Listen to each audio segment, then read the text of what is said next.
there is my introduction, and I'm going to turn it over to Ellen Handler, and she's going to tell us about what has happened in New Jersey. Thank you, Ron. Thank you, Ron. Thank you, Ron. That was very nice. I'm glad to have an opportunity to talk to you about engagement. I've been a resident of a CCRC. This is my 12th year. I've been there forever. And I've had a lot of opportunities to think about engagement. We haven't been successful at the CCRC that I've lived in. And that's why I've given it quite a bit of thought. And what I decided to do was to just kind of let you know how we have thought about it, or how I have thought about it, and the kinds of work that we have done that pertains to engagement. Now, I believe that engagement is not like a light switch that can be turned on and off. Instead, I would call engagement a gradual process that moves from the outside in, or from the periphery to the core. I have an analogy I like to use, and it's the eating of a boiled artichoke, believe it or not. What you're aiming for, obviously, is the delicious core or heart of the artichoke. But you have to start with the tough outer leaves that are easy to get to, but don't give you much payoff. And then with some effort you get to the next layer that has softer leaves and a little more payout. And then you go on and finally you get to the heart of the artichoke, which is the equivalent of really complete engagement. You're engaged with the artichoke. Believe me, from an artichoke's point of view, you are completely engaged. So let me illustrate this process of engagement with a couple of studies that we at ORANJ, that's the Organization of Residents Associations of New Jersey, have done in the last 10 years. Now, the first illustration is from a study of engagement of resident trustees with the aim, this is what they were hoping for, of becoming full voting members of the CCRC boards on which they were serving. Now, resident trustees have been around since the law that we managed to pass. As a matter of fact, we conceived the law, we drafted it, and we lobbied for it. This is the ORANJ, the members of the Organization of the Residents Associations of New Jersey. We passed it with our strong support and strong opposition from the providers. They didn't like it one bit. And I don't have to convince you of that. Now, the law defined the function of the resident trustees as bringing to the board the concerns of residents so that they could act on that as information that would underline their own decisions on the board. The resident trustees were not to be representatives of the residents in the sense of complaining about the soup being too hot or whatever else might be on their agenda. This was only on issues that were appropriate for a board.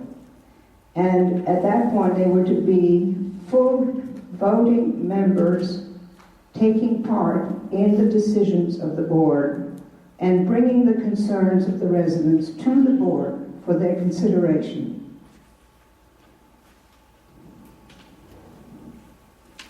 Now, the law requires that in each CCRC there be one or more residents that has to be elected to serve as a full voting member of the Board of Trustees. These residents are nominated by the Residents Association, and then the three top candidates are sent to the Board of Trustees for their selection. So they select the resident trustees just the same as they select other members of the board. But actually, being a full voting member means more than this. It means that you participate in the executive functions of the board, specifically by serving on the Finance Committee or the Long Range Planning Committee or whatever group evaluates management. Now, the study that we did was to find out to what extent the resident trustees were actually functioning as the law required, which meant to what extent were they engaged in the process. And the other study that I'm going to talk about briefly is a study of transparency at CCRCs in New Jersey. Now, I don't think I have to work hard to convince any one of you that transparency is necessary for engagement. It's clear that transparency is a prerequisite. In order to achieve engagement, you need first to know what's going on, to have the information, and secondly, to have an opportunity to participate in the core functions of governing the community. So let's go to the resident trustees. And the question we asked in this study was, to what extent were resident trustees actually engaged in the executive functions of the board? And what we found, and I'm just giving you trends, not numbers, don't want to bore you with that, was that there were some levels of engagement. Remember I said it moves from the periphery to the core, from the outside in. So here's the first level of engagement in this process, and that is getting inside the boardroom. Now, believe me, that's not trivial. Okay, I can tell you some war stories. Let me just mention one. There was a lady who told me that she had been elected as a resident trustee, and when she heard about the next meeting, she went to meet the board, and they met together in one of the offices of the board, and they had a very pleasant conversation. And at the end of the conversation, the other people on the board got up and left the room. And before they left, she said, "Well, what do you expect me to do?" And they said to her, "You stay here and meet." And she said, "Meet? With whom? About what? What do you mean?" And they kind of laughed and walked out. Now, it sounds incredible, but it's a true story, and I can tell you other such stories, but I don't want to spend too much time on that. So just remember, this does happen. But even if you do get into the boardroom, this is also a stage where resident trustees are told to essentially keep their heads down, don't make waves, and only speak when the subject is in your area of expertise. Now, nobody ever thinks that being a resident in a community gives you any expertise. So, if you happen to have been a CEO of a large company, you may have discussed some issues. If you were an architect, you might talk about those issues. But at any rate, this was very much like the old precept. You remember, children should be seen and not heard? That's essentially what the resident trustees were told. And the relations between resident trustees and the board were really very minimal and formal. They only met at the board meetings. Okay, you get the picture. Now, the second level, you're getting further in. On the second level, you get on the agenda, which means that you make a presentation at each meeting. And at this point also, the strictures on when resident trustees could enter the discussion were usually lifted so that resident trustees could enter the discussion at any time, just like the other board members.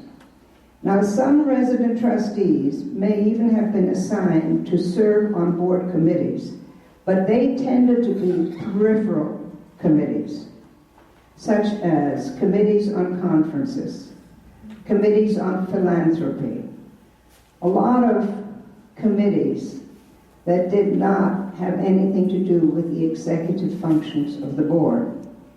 And remember, that's the core, that's what we're looking for. So then level 3 is actually getting to serve on the committees that are responsible for the executive functions of the board. The finance, strategic planning, or evaluation of management committees.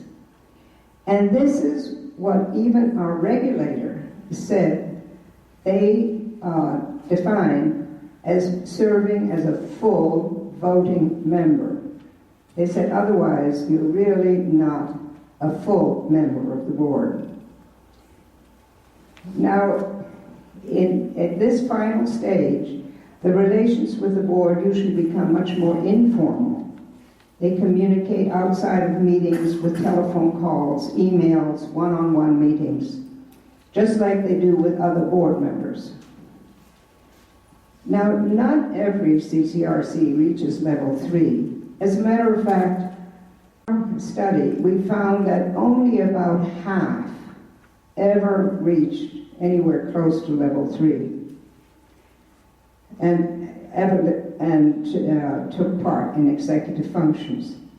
And what was interesting to me was that not only we found this, but also our regulator, our state regulator, decided to do a separate study and ask the resident trustees in the state what committees they were serving on, and their results were exactly the same. It was about half that ever served on a committee that had anything to do with executive functions. Now, some CCRCs, unfortunately, despite the law, do not even reach level 1, and that is very serious. For instance, we have one group of CCRCs where there are resident trustees. In other words, each CCRC has a resident trustee, and they meet together as a group, but not with the board.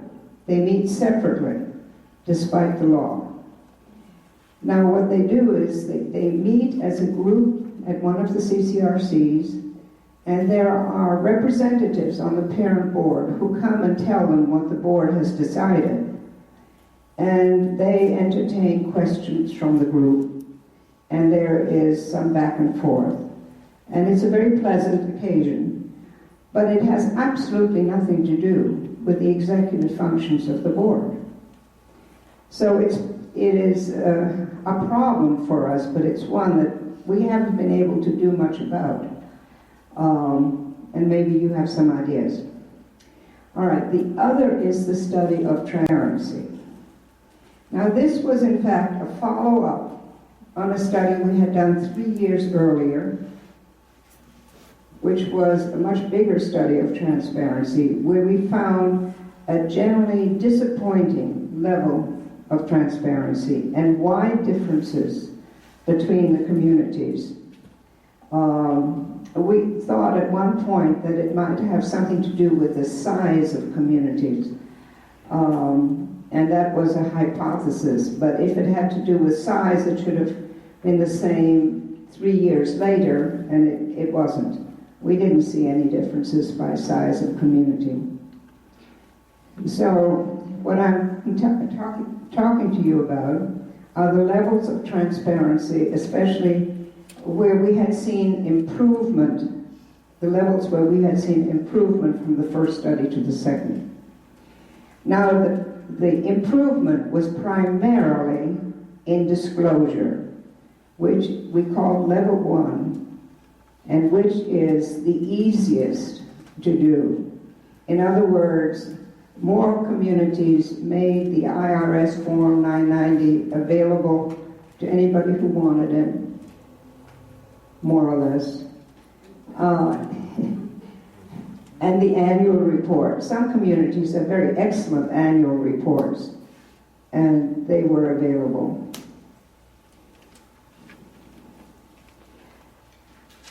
But this was the area where we found the most significant levels of improvement and transparency. And as you can see, this does not really give you much in the way of engagement. It's the beginning, it's the first step. You have to know, okay? So the second level of transparency was seen in more frequent meetings between the management and the board and the residents. And that is important because it's not enough to have the information, you also have to discuss it in order to really get engagement. Okay, so at this level, we were seeing a lot more frequency in the meetings, whereas once upon a time they met maybe once a year, now they had quarterly meetings, this kind of thing. Now the other thing that happened in this second level, and this was very interesting, was that there was much more apt to be a review of changes in the services or in the charges before they were implemented. Now actually this was a requirement of that law that I told you about the resident trustees. The law passed in 2007, but it didn't happen in all communities, but it did happen much more frequently with the second study than with the first. So this was a higher level of transparency, that we actually got to see this discussion of the services, changes in services before they were implemented, not afterwards, before. Now, it also shows that, you know, the law of the land, law in New Jersey, said that you had to do this. This was part of the law that we passed in 2007. And yet, it was not generally followed up on. And the fact that this infraction was generally unnoticed is another example of selective enforcement by the regulator, I'm sorry. And it's very common. They were very interested in disclosure, but anything beyond that, they really weren't very interested in.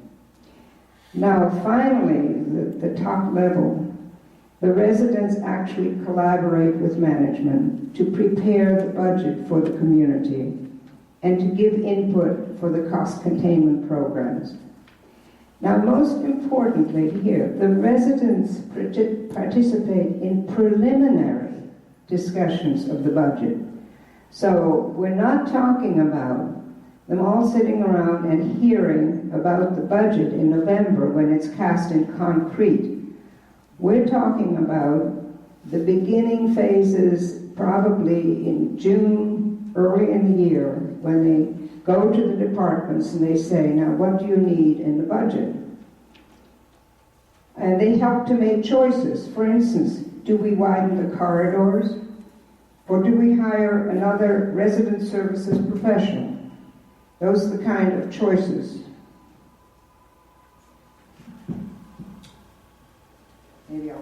Maybe I'll find some more.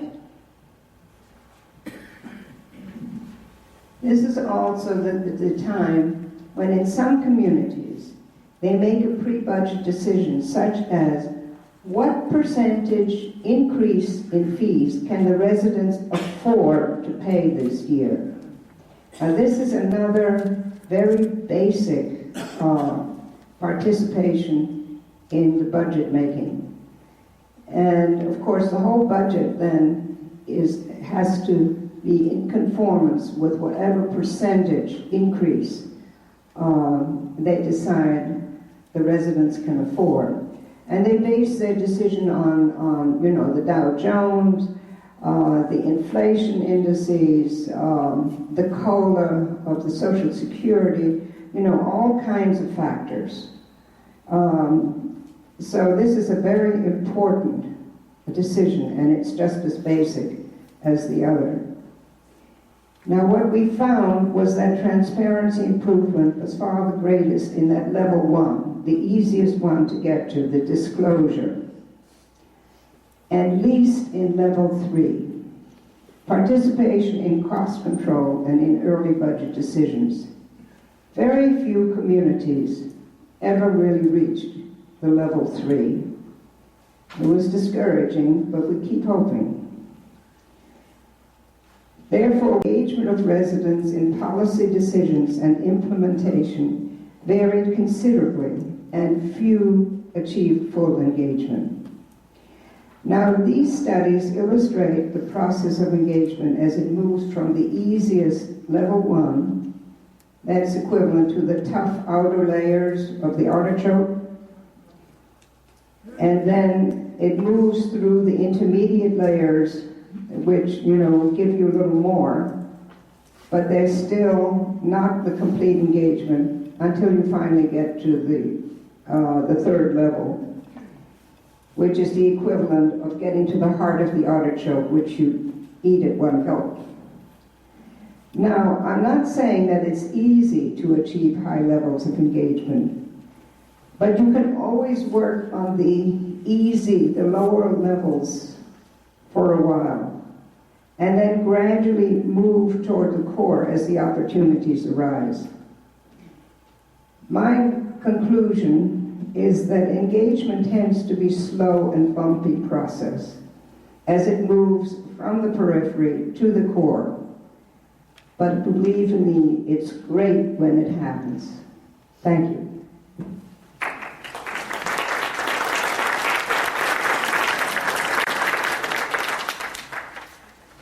Well, that was a great introduction. Thank you. First, I'd just like to say a little bit about me and my